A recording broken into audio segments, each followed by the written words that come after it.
All right, this video is called I Can't Mix Cement. Now, I want to tell you, I've done a lot of jobs in my day. I've had a lot of people teach me stuff, uh, but I can't mix cement. My next door neighbor was Italian descent, and I used to help with all kinds of projects. But whenever I needed cement, I'd knock on his side door. I'd have a bucket with water in it, a bucket with some cement in it, and he'd add the water in the bucket for me or in the cement, and I would turn the cement over, and then he'd say, "That's good, right like that. Now just keep mixing it. You got enough water now." And I'd go home with the cement, and the cement you could put it on the trowel and turn it upside down. You could do all the tricks.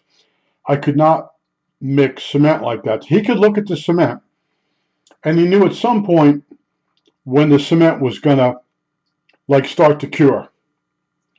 And I got pretty good with the 5 minute cement. And one funny thing that happened with the 5 minute cement was I had a friend of mine. He bought a building or a house, and he was going to rent it out. And he had to have the town come and inspect it.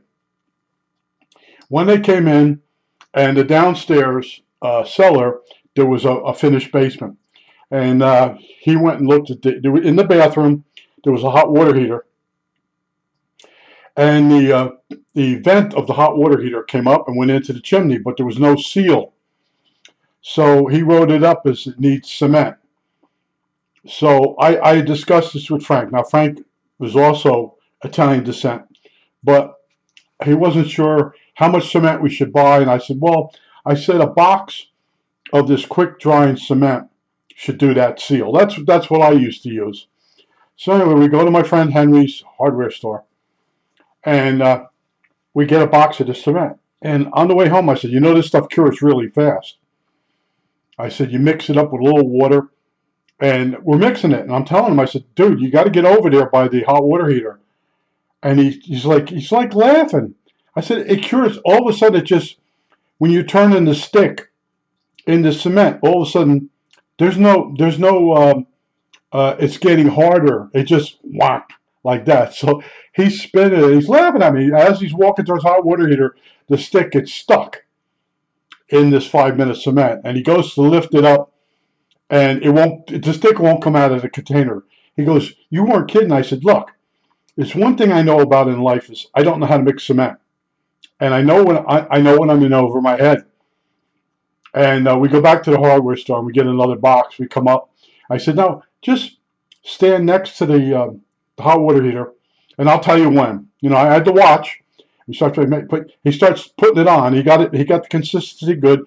He starts putting it on, and then as he gets all the way around to the bottom, he has just enough to seal, and right, ding. It's hard, but somebody made a comment. I think he was insulting me about doing certain things at a certain age. All right, from 1957 to 1960, I had like this.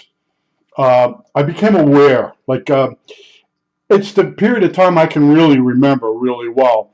Uh, I just wanted to say, like, one of the neighbors had four sons, and I'm walking along, and I hear him call me up in the backyard, and he's changing he's changing a tire or a tube on a tire on one of his kids' bicycles, and they're nowhere to be found. So he calls me up and he says, "Can you hold this? Can you?" That's how I started. I was tall for my age, and the adults learned to count on me. I told you they used to put me in through the window when somebody got locked out. Well, anyway, so I go up there, and he's showing me how to take the tube out of the tire without putting the screwdrivers through it. There are tools to do that, but we use screwdrivers.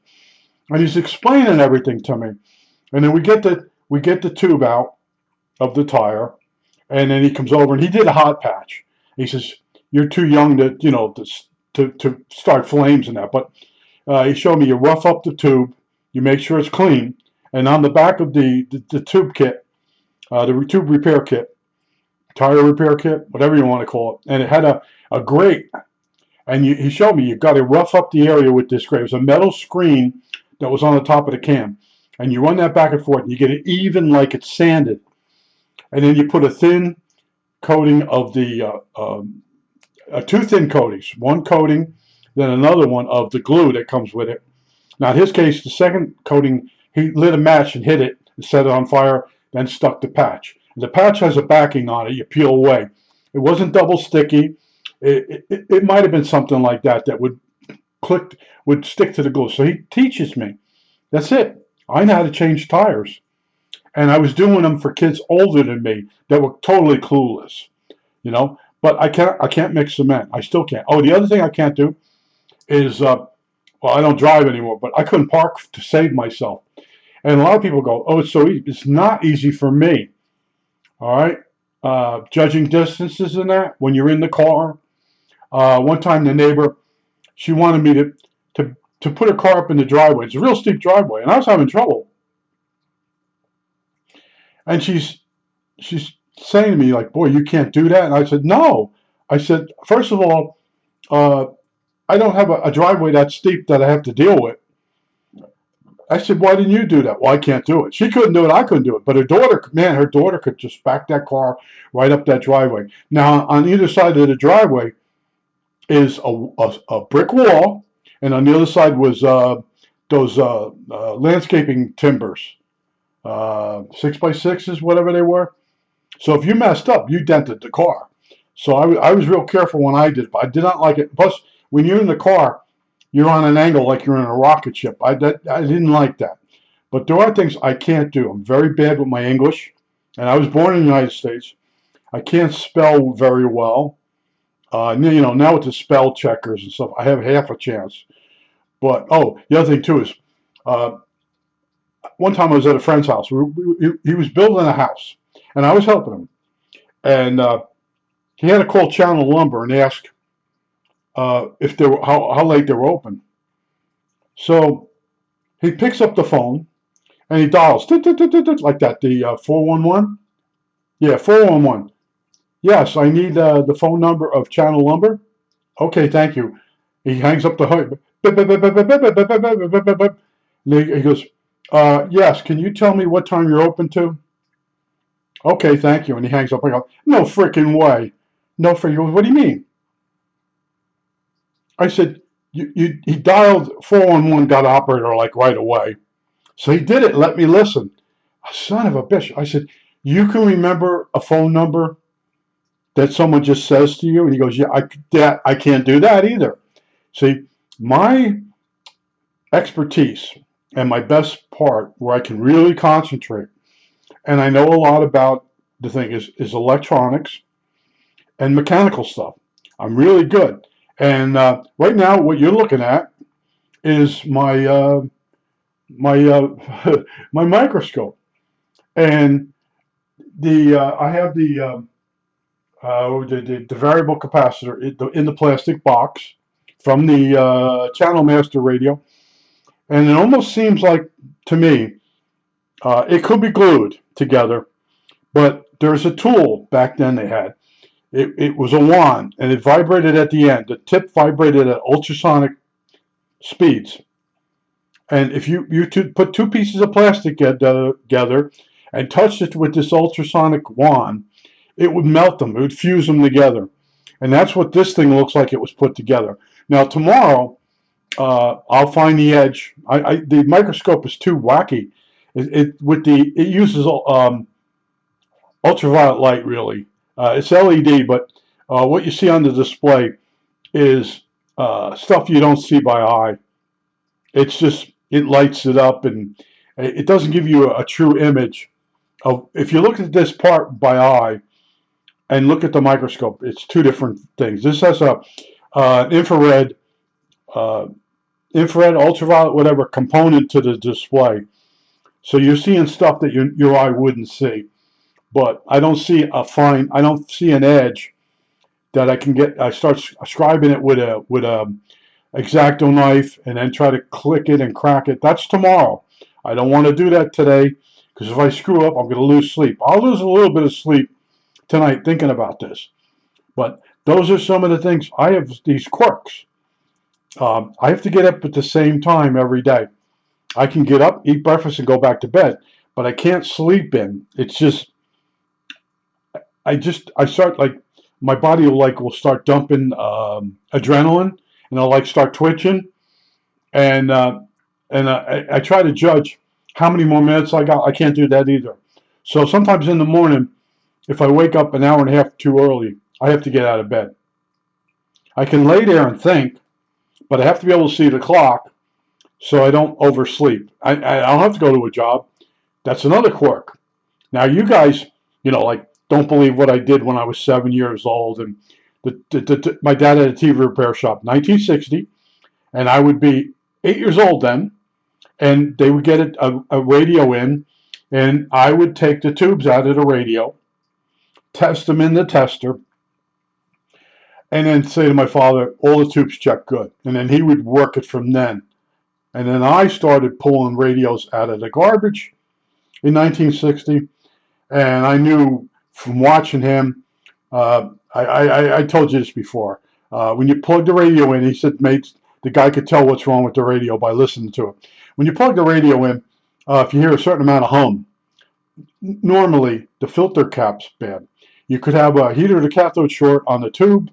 You could have a ground that's missing or rusted, and the radio will get a hum in it. And the other, I told you, radios you pull out of the garbage, kitchen ones, would have fork marks from the little kid putting the fork into the grill cloth. And volume controls would be bad.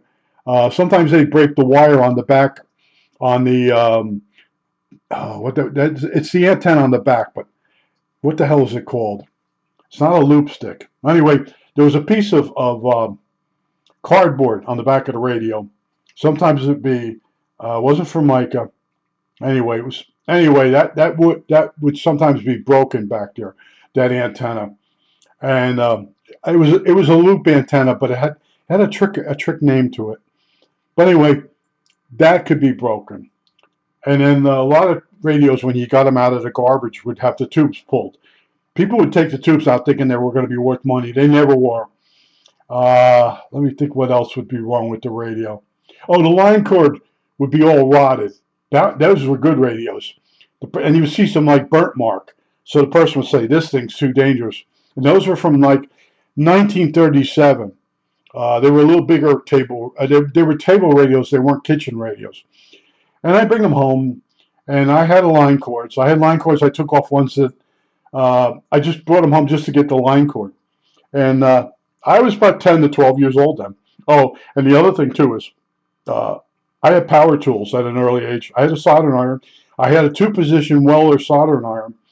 I think when the first button, when you pull the button back, all the way back, it was 100 watt. Forward was 35, 40 watts, whatever. Used one of those until I got my Weller. And had that. Oh, and my mother come home one day. They come home from shopping, and they pulled me in the house and said, "Look, you can't use power tools outside when we're not home." And they said the neighbors get real nervous. You're making them crazy. I said, "All right." And she said, "If you want to do something, go down in the cellar and do it." It's like, yeah, we trust you with the power tools. Just don't let the neighbors see it because it makes them nuts. See, with age, if you see Amish kids, if you were to come out here and you'd see a kid working a mule or a horse, they have mules, they have horses. Mules are big. Holy shit, some of them mules they're like Clydesdales. And you see this little Amish kid, and he's usually real thin, and he's working this mule, and he's got a disc behind him. And a disc is a type of oh god, it's they're round discs, but they break up the soil. It's similar to a plow, but I think it's easier for the animal to pull it. But you walk by them, and these kids, when you ask them how old they are, they're like 8, 9 years old, and they get killed. If you read the paper here, they get killed. They're working the one of the machineries, and they can, but we can't. Anyway, they get killed from now and then, lose fingers and stuff like that. But I drove people crazy. But when they wanted something fixed, they'd call me over, and I'd fix stuff for them. Sometimes it was just something stupid. They put something together backwards, or But they had children. They didn't ask them anything. It was like, if anything, the one of their children would come over and get me. If my parents weren't home and their father wasn't home, It just at an early age. Oh, I got to being 5'9", about 5'9" early on. So I looked 4 years older than what I was. And then if I was walking along, an older person would ask me for help. And sometimes it was just to hold the level, and they would call me over, and I would do it. And they just like, and then I would sit down. They would take a break. I'd sit with them, and then they said, "Let me show you this." And when they heard how old I was, they were like, "Let me show you this. Let me show you that." And like that guy, I was walking along, and he called. He's got 4 sons, and they're younger. Well, one was older, but he was never home. Called me up, and he can you hold the bike steady while I'm doing this? And yeah, and then he ends up teaching me how to put a patch on a tube. And I did that so many times, and I never did a hot patch. I always did 2 thin layers of the glue after I roughed up the tubing. But I did all this shit when I was younger. I used to take tires off bikes and put a patch on them and put them back. And the parents didn't have to do it. Now I notice if I watch not Shango, Taco Stacks, people throw bicycles out in really good shape because they got a flat tire. You know, it's sad. It's just sad. But when I was a kid, my friend Jim, I told you, he comes up from Florida twice a year and does the York Train Show. He's 3 years older than me. So when I hung with him, he was teaching me stuff that was for someone 3 years older than myself. And he would show me how to do certain things. You know, sometimes we never did anything really bad. But he did teach me how to remove the gunpowder from a firecracker fuse. So you would light it, and it would take like a minute to burn down and hit the hot spot, and then make the firecracker go off. He taught me some stuff like that. But here I was hanging with older kids, and some of them are just stupid. They're older, but they're still stupid. And then you hang out with a kid that his parents trust him, and he's got tools. Oh, and that's the other thing. My parents bought me tools for Christmas. Uh, the neighbors are like, why would you, what are you building? I might explain it to them. Their eyes would be rolling in their head. You know, it was practical stuff for me, but for them, no. And then the one neighbor, whenever I put an antenna up, I used to take power transformers apart, big power transformers for television sets when I was younger.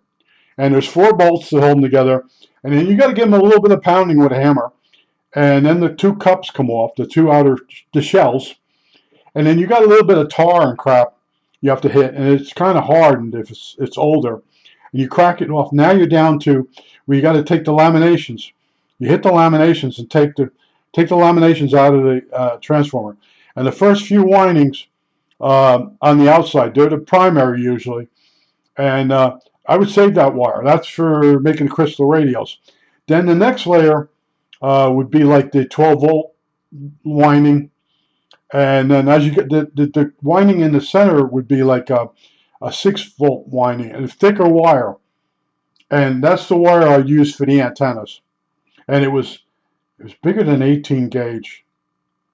No, it was between 20 gauge and 18, the wire.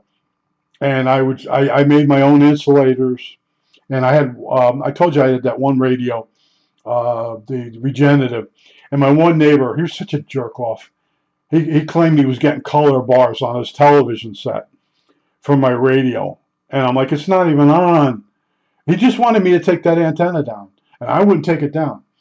And that's the stuff you wonder. You got the neighbors that want to use you, and then the neighbor that he's in a bad mood. That wire you got up there is interfering with my television set. I went through it all. You know, it's like, yeah. And he's the asshole that he had a lawnmower outside, and he's got Artie over there. Artie's dead now. Artie standing there, and Artie's like making believe he's testing it out. And I walk over and I go, what's going on?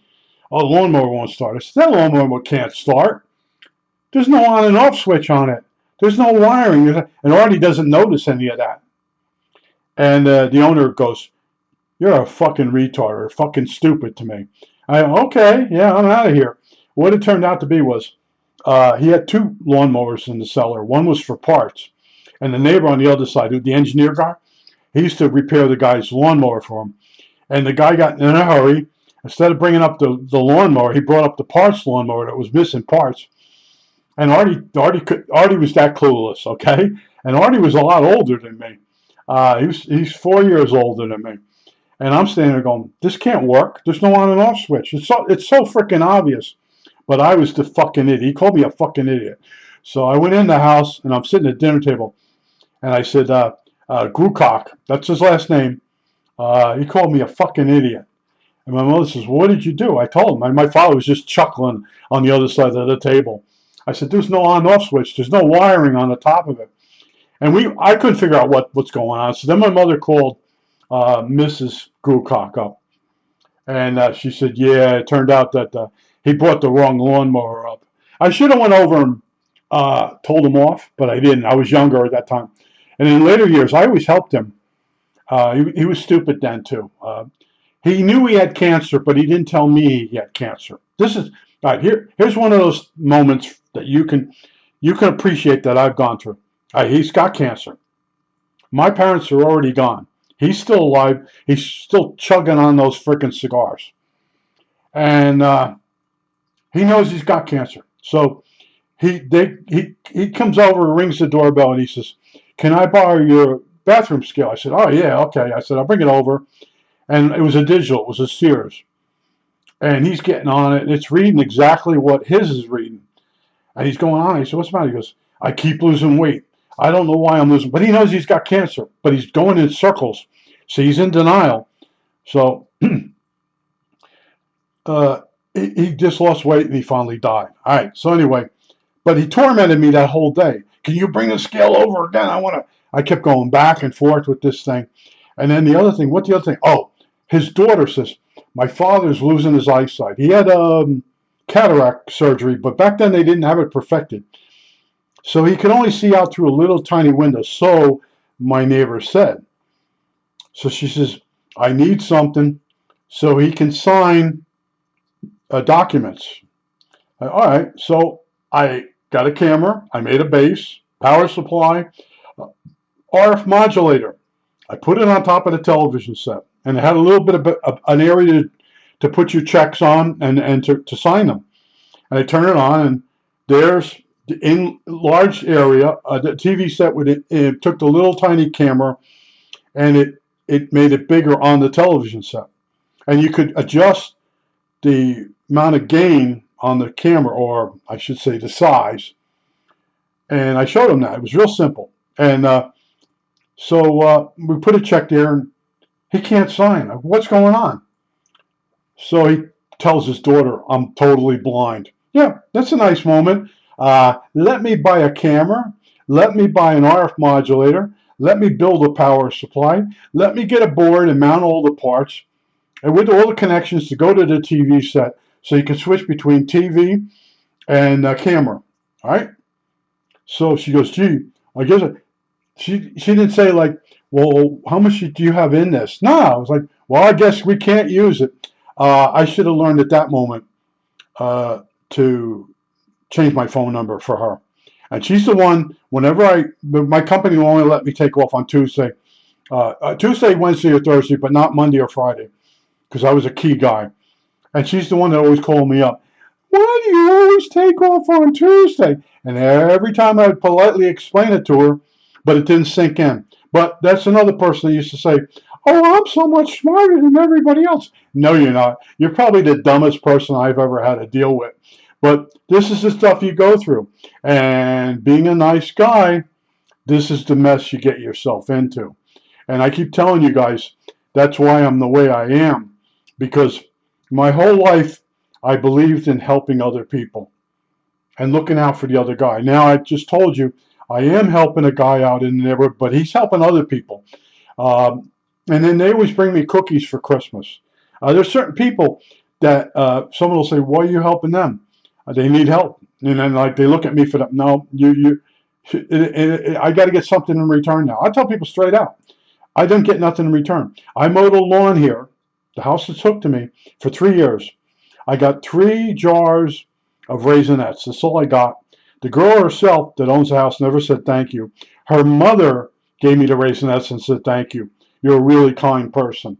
But the daughter would never. The daughter's in her own world. It's me, me, me, me, I. I sort of do that too. But I tell you, there are certain things I know how to do, and I learned them at an early age. And even when I was testing the tubes in the TV repair shop, a woman comes in and says, "You know how to test tubes? Lady, you don't know how to do it because you didn't read the manual." I had them show me how to do it. There was a thumb wheel on the tube tester, and there was a window, and you look down in there and you look for the tube number, and then you'd move it up, and along the thing it would have F, and F is filament, and it'd say F 6.3. So you turn the knob 6.3. Then it had P for plate, and it would say like number 4. So then there was a control. It was a click position. Click, click, click, which is the plate, number 4. Now sometimes there was a cap on the top of the tube if it was for me, not a high voltage horizontal output. It would be some type of IF tube on an old radio. There would be a cap for the plate that you had to click on the top of the tube. And then you had a grid 1, grid 2. You could check for shorts. Well, my father taught me that. So when we get a radio in, I would take one tube out at a time, read the number. I knew all the tricks to find the number, and I put it in there. And I was 1960. I was 8 years old, and I remember the name of the tube tester the other day. It was something apparatus, Superior apparatus, something like that.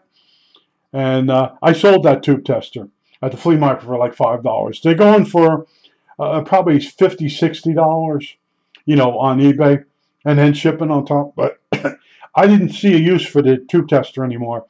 I started testing tubes right in the circuit in the radio by putting a signal into it and seeing if it came out.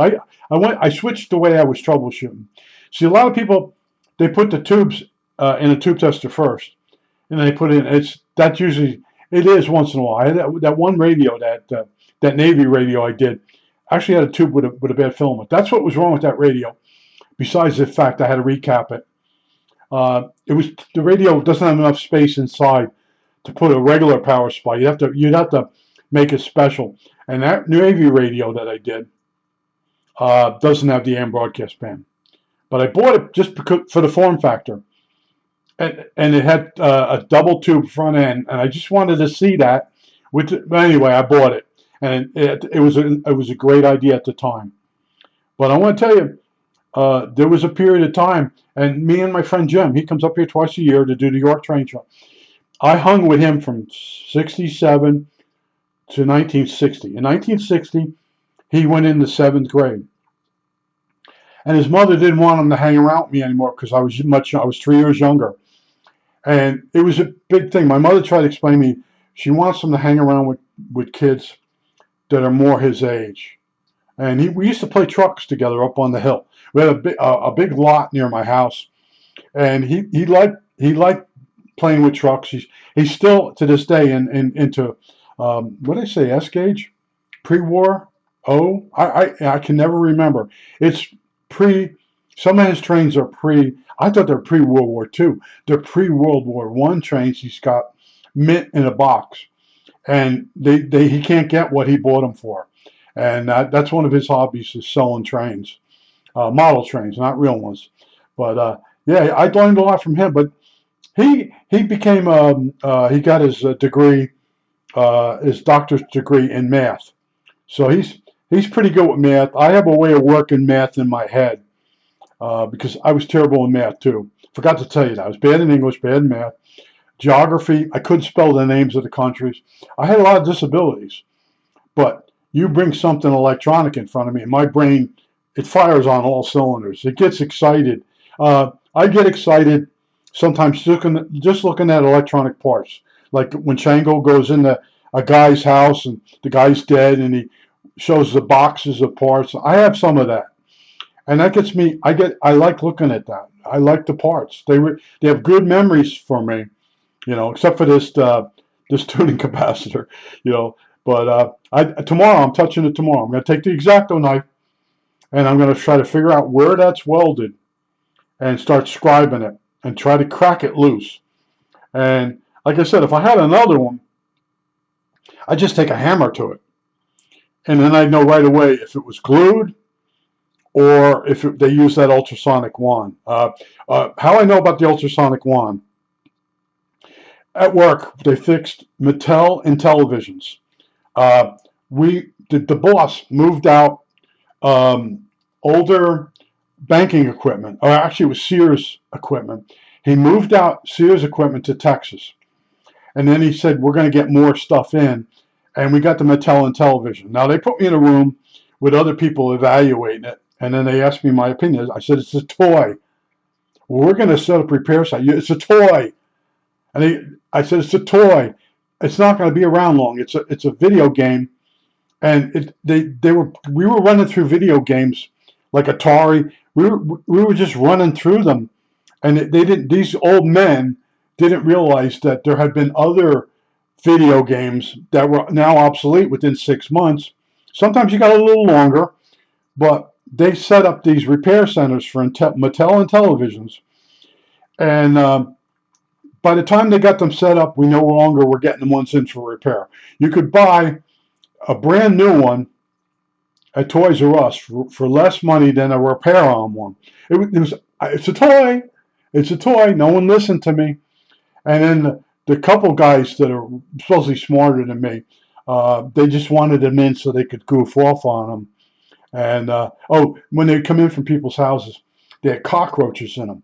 And TRW had three buildings that were like warehouses, and that's the way the building was built. And we rented that. Those cockroaches were everywhere. And one day I'm under my bench, and I see all these baits for cockroaches. I went to my boss, what's going on? Oh, I didn't want to tell you, but we're infested with cockroaches. Oh yeah, that's no problem. He says the Mattel Intellivisions were coming in infested. And the guys working on them, as they'd open it up, they'd come running out. And oh, thank God. They tried to get me to go back there and work on them. I said, it's a toy. It's a freaking toy. Oh, and we got rid of some good products because the boss said there's no microprocessor in there. A Z80 is a microprocessor. He wouldn't even look. He just kept shaking his head. Later on, they fired him. Well, anyway, we got, I got a Great Adventure amusement park. We repaired the remote control boats and the remote control cars. Think about that. We gave away a banking system for Sears to Texas. And then we got in Mattel Intellivision, Great Adventure racing cars, and then the boats. Now, the boats weren't as bad. They would just go bad. But you'd come up to a fence, and it was a pond. And the boat had a number on it, and the controller had a number. And you'd put money in, and then the boat would turn on. The boat was on all day long. And then sometimes it wasn't charged, and you had to get your money back. But the race cars, the people, they were so fast in the area that was fenced in that they'd run them into the fence, and then they didn't back it away soon enough.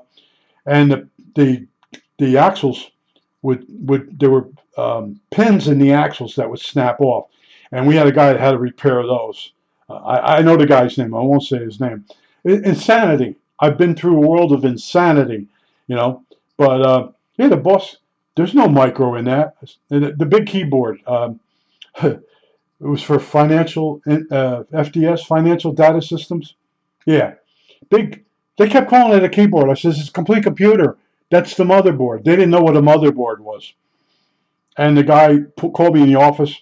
And he says, I'm not paying you, what, $20,000 to work on those? It's just a keyboard. So I had a thing. They put someone else on it. It got all backed up. People started calling from the field. And then they ended up paying me what I wanted to work on, quote, those keyboards. But on the keyboard, the switches were hole detector switches. They were magnetic with a hole sensors in each switch. They didn't bounce. And it had firmware on the board, which are EPROMs.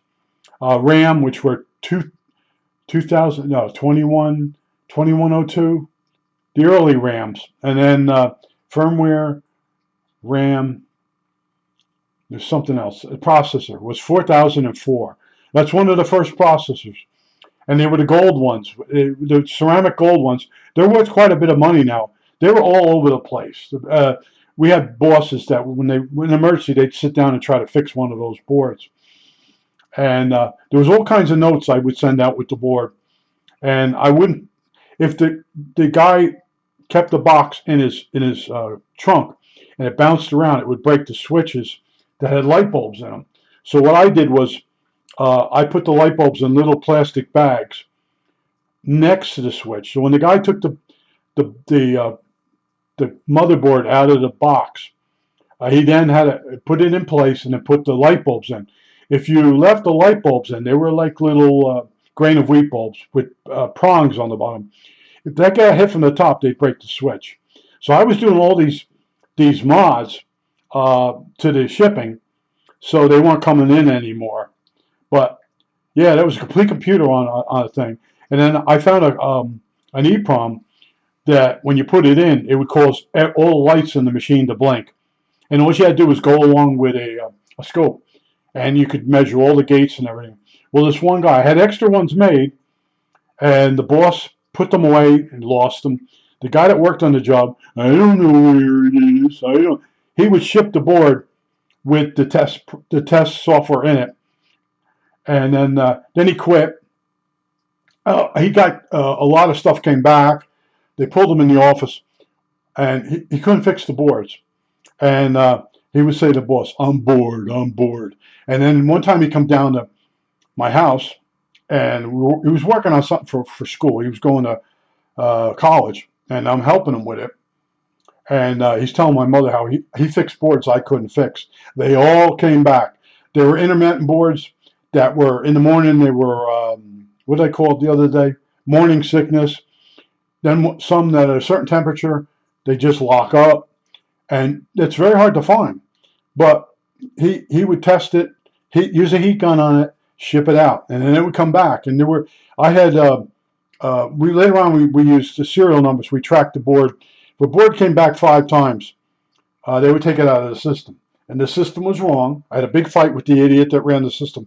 If the board came back for credit, that's not coming back for DOA. And he would argue with me. I said, look, you're throwing boards out that are good. And he goes, well, it came back 5. I said, this is your system. I'm telling you right now, if a board comes back as a credit, see, the systems, the banks just before Christmas, would get extra boards in stock.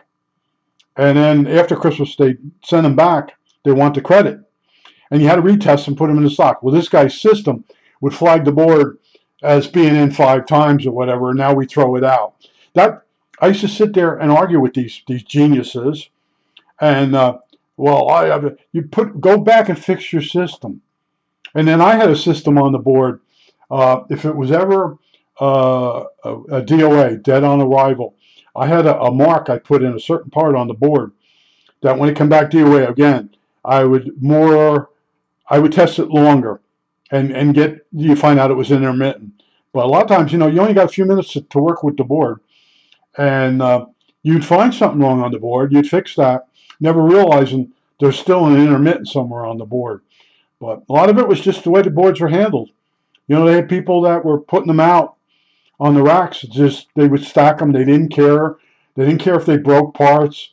So towards the end, before I quit, this guy, he was mentally ill, and they hired him to put boards away, and he'd stack them on top of each other, and then he'd laugh. I'd see him out of the corner of my eye. When I'd come back to my bench, he'd stack them on the bench.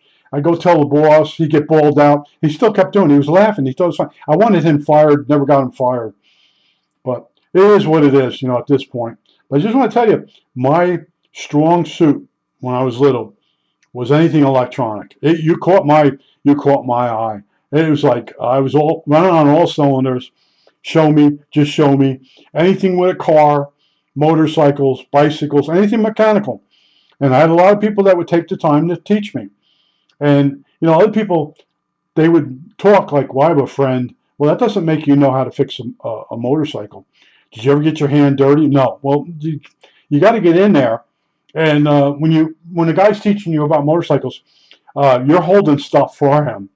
And that's how you start out. And you got to get past that to where he'll trust you to put some parts on, and he'll double check it. And He'll give you a hard time if you mess up too. I think that's it. All right, that's it.